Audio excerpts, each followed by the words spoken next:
That had to hurt. Devastating. Devastating. I was told a deal was in the works.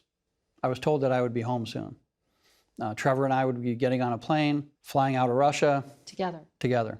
Unfortunately, I was sitting in the factory working, and on the radio, the Russian radio, I heard that a deal had been made and a trade had taken place for Trevor to go home. All I could do was just sit back and try to process what I had just heard in Russian, and all I could do was just, keep on working. And then later I got to a phone and I was able to call Roger Karstens, and I asked him some pretty direct questions. He's the hostage envoy. Yeah, I asked him some pretty direct questions. What did you say? Basically, WTF. Yeah, why am I here? I was glad that Trevor went home. That's not a problem. I was glad that Trevor went home, especially because he was suffering some medical conditions. He had some issues. And I said, okay, that's fine, but what about me? I'm still here. What are you going to do? I asked to speak to Secretary Blinken, and of course, he and I had several long-winded phone calls from prison. Between the State Department and the prison? Yeah. You're speaking to the Secretary of State? Yeah. Did he apologize? He explained, and he let me know that the United States was coming for me.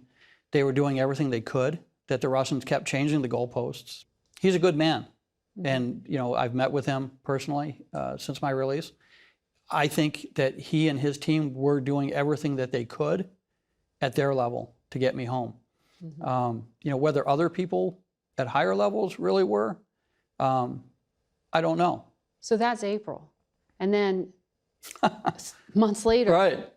I'm still there. You're still there. And Brittany Griner, a WNBA star who'd been picked up on, drug charges, was freed in exchange for Victor Boot, right, the merchant of death. Your twin brother, David, said it was a public disappointment, but he feared it would be a catastrophe for you. Your family was really worried about your well-being. Well, I was too. I was too. Was that your lowest point? That was. And, I started to explain earlier that I'd been working in the factory.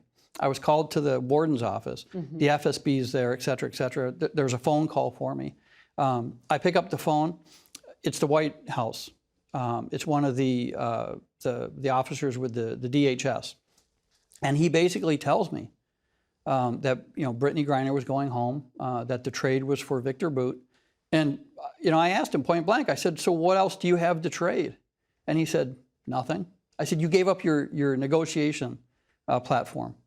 There's nothing else. How do you now get me back? And he said, well, we're going to reconvene tomorrow to discuss that. Oof. And I said point blank to him, you realize what you've done, that you've abandoned me here. You have no one to trade. They don't want anyone else. And he said, yes, we realize that. And I said, well, say hello to Brittany. I'm glad she's going home. She shouldn't have been there at all, ever. But the U.S. government did continue to try. And in fact, the Russians started testing out that assassin who had shot dead someone in the middle of Berlin. That was Vadim Krasikov. Yeah, as soon as he was arrested, they said, we'll trade him for Paul. And this was extremely difficult.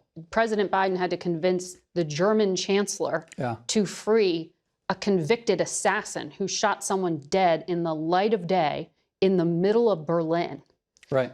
But ultimately, the German government agreed to do that. What did you think of that trade? I'm glad the president did what he did to get Evan and I home. There were a few others. Alsu, she came home. Some of Navalny's people were released. When you're the president, you have to make tough decisions. But the U.S. policy has to be one of deterrence. They've got to do something.